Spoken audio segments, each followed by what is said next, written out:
జగన్ గారు ₹1 ఇచ్చారు, అది ఖర్చు పెట్టి నేనే ఆ ₹1 నేనే బాధ్యత అధ్యక్ష. నా చేతులతోనే నేనే మానిటరింగ్ చేసి పాలు నీళ్లు దాంతో పాటు ఎవరైతే దినుసులు ఉన్నాయో ఆ దినుసులు కూడా ఒక నిమిషం ఆ దినుసులు కూడా నా అధ్యక్షతనే బాధ్యతలే నా అధ్యక్షతనే అవి కొని బాధ్యతకు వచ్చి నేను నా చేతులతోనే నేనే వెళ్ళి మొత్తం అధ్యక్ష ఒక నిమిషం వినండి. నా తర్వాత మాట్లాడు చేయిస్తావు కదా. సరే అంటే ఎవరికైనా లబ్ధి చేకూరలేదేమో దాని గురించి మాట్లాడతాను. అధ్యక్ష, బాధ్యత కలిగిన ఎవరైనా సరే జవాబుదారీ ఉన్న వ్యవస్థకి డొనేషన్ ఇవ్వాలి అధ్యక్ష. మేము కూరగాయలు ఇచ్చాం, పాలు ఇచ్చామంటే మీరు 100 కోట్లు అని చెప్పండి. అయితే ₹1 ఎందుకు దానికి ఏమైనా లెక్కపత్రం ఉంటుంది అధ్యక్ష? ఓ ప్రభుత్వం ఉంది, ఒక బాధ్యత కలిగిన రాజకీయ పార్టీ ఒకవేళ డొనేషన్ ఇవ్వాలనుకుంటే ఎవరికి ఇవ్వాలి అధ్యక్ష? ఆ అధికారుల ఆధ్వర్యంలో నిర్వహించే వ్యవస్థకి ఇవ్వాలి అధ్యక్ష. మీరు ఇచ్చే చాలా మంది ఇచ్చారు అధ్యక్ష. అదే ₹1 అది ఆ పార్టీ 100 కోట్లు ఇచ్చినా తక్కువే, కానీ 10 లక్షలు 50 లక్షలు ₹1 ఇచ్చిన చాలా మంది ఉన్నారు అధ్యక్ష. ఎల్ఓపి గారు ఆ విధంగా మాట్లాడతాం కరెక్ట్ కాదు అధ్యక్ష. మేమేం కాదంటలా, దాన్ని ఏం కాదంటలేదు అధ్యక్ష. ₹1 ఇచ్చి ఉండొచ్చు, కానీ ప్రభుత్వానికి చెల్లించలేదు అంటున్నారు. గారు మంత్రి గారు బాగా చెప్పారు. ఇప్పుడు అదే మా డౌట్. ఏదైతే సబ్మిట్ చేసిన ప్రశ్న ఏంటి, మీకు వచ్చిన మీ నిధుల్ని ఆ నిధులు ఎక్కడ ఖర్చు పెట్టారు, ఇంకా లబ్ధిదారులు ఉన్నారు, ఇంకా దాని విక్టిమ్స్ ఉన్నారు, వాళ్ళు సక్రమంగా అవ్వలేదు, అందరూ అక్రమాలు జరిగాయి అన్నారు. మాకు నమ్మకం లేదు కాబట్టే మా ₹1 మేము ఎవరైతే నిజమైన విక్టిమ్స్ ఉన్నారో వాళ్ళకి అందే ఏర్పాటుని మేము చేసుకున్నాం. మాకు మీ మీద నమ్మకం లేదు కాబట్టి మీరు సక్రమంగా దాన్ని నిలబెట్టలేదు కాబట్టి దయచేసి మేమిచ్చిన మా పార్టీ నుంచి ఇచ్చిన సాయాన్ని మీరు ప్రశ్నించి ఈ రకంగా కోతులకి మేము కొవ్వు తగ్గిపెట్టుకు ఇచ్చామని చెప్పలేదే. మేము ఇచ్చింది కొవ్వు తగ్గిపెట్టుకు ఇవ్వలేదు. మేము ఇచ్చింది పాలకి, నీళ్ళకి, దాంతో పాటు నిత్యావసర సరుకులు, వాటికి బిల్లులతో సహా ఇమ్మంటే నా దగ్గర బిల్లు ఉన్న బిల్లు కూడా పంపిస్తాను, చూసుకోండి. సార్ ప్రశ్న అడిగిన సోదరుడు సార్, ఇంతమంది ఉన్నారన్నారు సార్. చిత్తశుద్ధి ఉంటే నిజంగా అతను ఒక సింగనగర్ ప్రాంతంలో ఉంటా అన్నాడు, నేను ఇచ్చా అన్నాడు. రెండు పేర్లు తీసుకొచ్చి ఈ ఫలానా అప్పారావుకి రాలేదు, లేదా ఈ ఫలానా సుబ్బారావుకి రాలేదు అని చెప్పగలిగాడు అధ్యక్ష? చెప్పలేడు అధ్యక్ష. ఎందుకంటే ఎవ్వరు లేదు అధ్యక్ష. క్షేత్రస్థాయిలో అందరికీ అందాలని చెప్పి 10 సార్లు, ఎందుకంటే టెక్నాలజీ వాడి సచివాలయంలో మన బోర్డులు పెట్టి తర్వాత టెక్నాలజీ వాడి IVRS వాడి ఎవరైనా ఉంటే కూడా మేము మంత్రులు అక్కడ కలెక్టరేట్ లో ఉండి అందరికి కూడా 100% వచ్చేదాకా మేము చేసాం అధ్యక్ష. వాళ్ళు 2 పేర్లు చెప్పలేకపోయారు అధ్యక్ష. చర్యలు తీసుకోండి. ఓపెన్ డొమైన్ మేము చేసిన పేరు కూడా ఉంది అధ్యక్ష. మీరు క్లారిటీగా చెప్పారుగా. 1 minute అరుణ్ కూర్చోవా బాబు, కూర్చో సమయం అధ్యక్ష. నువ్వు కూర్చో అధ్యక్ష. 2 విషయాలు అధ్యక్ష. మేము అడిగింది మీకు ఫండ్స్ ఎంత వచ్చినాయి, ఎంతమందికి ఖర్చు పెట్టారు, ఇంకా ఏమైనా ఉన్నారా, ఉంటే వాళ్ళకి ఎప్పుడు లోపు చేస్తారని అధ్యక్ష. ఇప్పుడు రెవెన్యూ మంత్రి గారు లేచి ఒకరి పేరు చెప్పండి, 2 పేర్లు చెప్పండి, ఓపెన్ ఛాలెంజ్ డిమాండ్ అని అంటున్నారు అధ్యక్ష. మేము అడిగింది అధ్యక్ష 1 minute open domain. Okay, open domain, sorry నేను లేదు, ఓపెన్ డొమైన్ అధ్యక్ష. 100 మంది పార్థసారథి గారు మంత్రి గారు కృష్ణా జిల్లా వాసికులు ఉన్నారు. 100 మంది, ఒకరు కాదు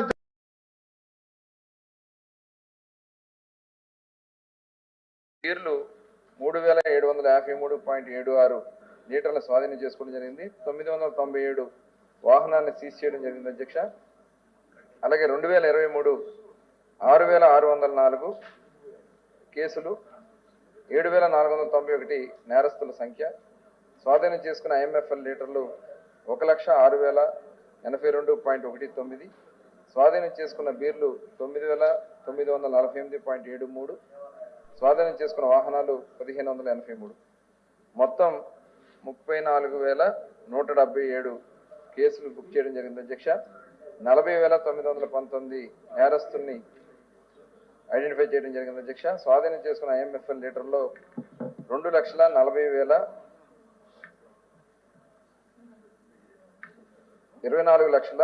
2782 లీటర్ల అధ్యక్ష. స్వాధీనం చేసుకున్న బీర్లు 39,582.55. స్వాధీనం చేసుకున్న వాహనాలు 10,889. అశోక్ బాబు. అధ్యక్ష, గత 5 సంవత్సరాల్లో బహుశా ఆంధ్రప్రదేశ్లో వచ్చినంత నాన్ డ్యూటీ పెయిడ్ లిక్కర్ ఏ రాష్ట్రంలో వచ్చి ఉండదు అధ్యక్ష. జగన్ గారు 1 కోటి రూపాయలు ఇచ్చారు, అది వచ్చి ఖర్చు పెట్టి నేనే ఆ 1 కోటి రూపాయలకి నేనే బాధ్యత అధ్యక్ష. నా చేతులతోనే నేనే మానిటరింగ్ చేసి పాలు, నీళ్లు, దాంతో పాటు ఎవరైతే దినుసులు ఉన్నాయో ఆ దినుసులు కూడా ఒక నిమిషం ఆ దినుసులు కూడా నా అధ్యక్షతనే నా అధ్యక్షతనే అవి కొని బాధ్యతకు వచ్చి నేను నా చేతులతోనే నేనే వెళ్ళి మొత్తం అధ్యక్ష ఒక నిమిషం రండి. నా తర్వాత మాట్లాడు మరి చేయిస్తావు కదా. మరి సరే అంటే ఎవరికైనా లబ్ధి చేకూరలేదేమో దాని గురించి మాట్లాడతాను అధ్యక్ష. బాధ్యత కలిగిన ఎవరైనా సరే జవాబుదారీ ఉన్న వ్యవస్థకి డొనేషన్ ఇవ్వాలి అధ్యక్ష. మేము కూరగాయలు ఇచ్చాం, పాలు ఇచ్చామంటే మీరు 100 కోట్లు అని చెప్పండి. అయితే 1 కోటి రూపాయలకి ఎందుకు? 1 కోటి రూపాయలు ఎందుకు? దానికి ఏమైనా లెక్కపత్రం ఉంటుంది అధ్యక్ష? ఓ ప్రభుత్వం ఉంది, ఒక బాధ్యత కలిగిన రాజకీయ పార్టీ ఒకవేళ డొనేషన్ ఇవ్వాలనుకుంటే ఎవరికి ఇవ్వాలి అధ్యక్ష?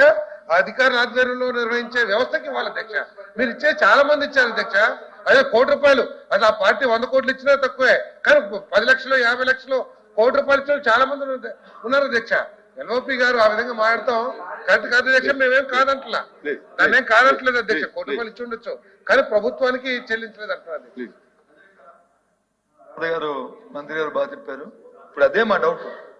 ఏదైతే సబ్సిడీ వేసిన ప్రశ్న ఏంటి, మీకు వచ్చిన మీ నిధుల్ని ఆ నిధులు ఎక్కడ ఖర్చు పెట్టారు, ఇంకా లబ్ధిదారులు ఉన్నారు, ఇంకా దాని విక్టిమ్స్ ఉన్నారు, వాళ్ళు సక్రమంగా అవ్వలేదు, అందులో అక్రమాలు జరిగాయి అన్నారు. మాకు నమ్మకం లేదు కాబట్టే మా 1 కోటి రూపాయలని మేము ఎవరైతే నిజమైన విక్టిమ్స్ ఉన్నారో వాళ్ళకి అందే ఏర్పాటుని మేము చేసుకున్నాం.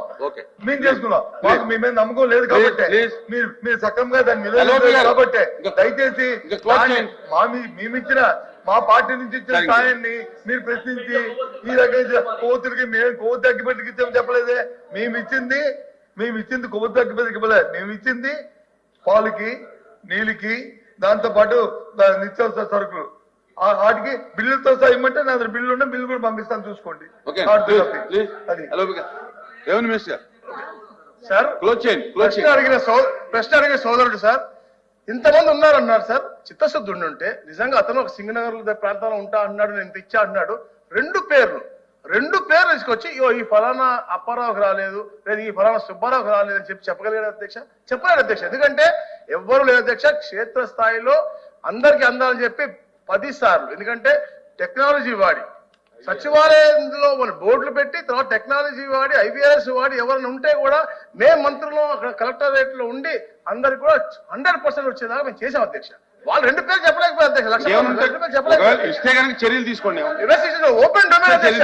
మేము చేసిన పేరు కూడా ఓపెన్ డొమైన్ లో ఉంది అధ్యక్ష. మీరు క్లారిటీగా చెప్పారుగా. 1 నిమిషం అరుణ్ కూర్చోవా బాబు, కూర్చో సమయం అధ్యక్ష. నువ్వు కూర్చో అధ్యక్ష. 2 విషయాలు అధ్యక్ష. మేము అడిగింది ఏంటి? మేము అడిగింది మీకు ఫండ్స్ ఎంత వచ్చినాయి, ఎంతమందికి ఖర్చు పెట్టారు, ఇంకా ఏమైనా ఉన్నారా, ఉంటే వాళ్ళకి ఎప్పుడు లోపు చేస్తారని అధ్యక్ష. ఇప్పుడు రెవెన్యూ మంత్రి గారు లేచి ఒకరి పేరు చెప్పండి, 2 పేర్లు చెప్పండి, ఓపెన్ ఛాలెంజ్ డిమాండ్ అని అన్నారు అధ్యక్ష. మేము అడిగింది అధ్యక్ష 1 minute open domain. Okay, open domain. Sorry, నేను లేదు. ఓపెన్ డొమైన్ అధ్యక్ష. 100ల మంది పార్థసారథి గారు మంత్రి గారు కృష్ణా జిల్లా వాసికి ఉన్నారు. 100ల మంది, ఒకరు కాదు,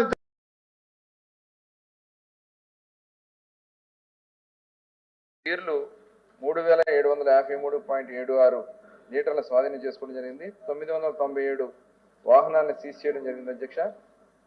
అలాగే 2023 6604 కేసులు, 7491 నేరస్తుల సంఖ్య, స్వాధీనం చేసుకున్న IMFL లీటర్లు 1,06,082.19, స్వాధీనం చేసుకున్న బీర్లు 9,948.73, స్వాధీనం చేసుకున్న వాహనాలు 1,583, మొత్తం 34,177 కేసులు బుక్ చేయడం జరిగింది అధ్యక్ష. 40,919 నేరస్తుల్ని ఐడెంటిఫై చేయడం జరిగింది అధ్యక్ష. స్వాధీనం చేసుకున్న IMFL లీటర్లో 24,02,782 లీటర్ల అధ్యక్ష. స్వాధీనం చేసుకున్న బీర్లు 39,582.55, స్వాధీనం చేసుకున్న వాహనాలు 10,889. అశోక్ బాబు. అధ్యక్ష, గత 5 సంవత్సరాల్లో బహుశా ఆంధ్రప్రదేశ్లో వచ్చినంత నాన్ డ్యూటీ పెయిడ్ లిక్కర్ ఏ రాష్ట్రంలో వచ్చి ఉండదు అధ్యక్ష.